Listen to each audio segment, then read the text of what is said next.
ته خپل ځامن ایستلي دي یا معذوره دي یا شل یا مزدوري نشي کولی، نو هغو کسانو ته زه دا پیغام ورکول غواړم چې هغه چېرې ما خپل هغو ته داسې نه وي کور کې معذور مزدوري نشي کولی، نو هغوی ته دا مه وښئ چې ما مزدوري کوو ته موږ له مزدوري کوه، او هغه مزدوري نشي کولی شلي د هغی.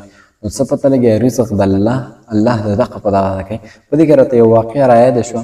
حضرت نبي کریم صلی الله علیه وسلم په دور کې یو دوه ورونه، یو به د نبي کریم صلی الله علیه وسلم سره کار به یې کوه، مطلب ذکر اذکار تلاوت به یې کوه په جومات کې به، او بل به چې کوم دی په تجارت به یې کوه. نو د کوم کس چې تجارت کوه دا نبي کریم صلی الله علیه وسلم خواله راغلی، ورته وایي چې یا رسول الله صلی الله علیه وسلم دا پلانکې کس زما ورور دی، لږ نصیحت وکړه چې زما سره څه وکړي، مزدوري کوي. دا مزدوري نه کوي، صرف د دین کار ته کار کوي.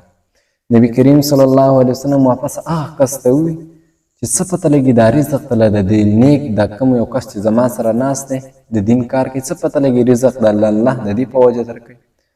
نو خبره مې دا کوله چې کوم کور کې معذوره شلي، نو هغوی ته دا مه وښیه یا تا مزدوري نه کوي او موږ در باندې خورو. الله هر عزت دله رزق د هغه په وجه درکوي.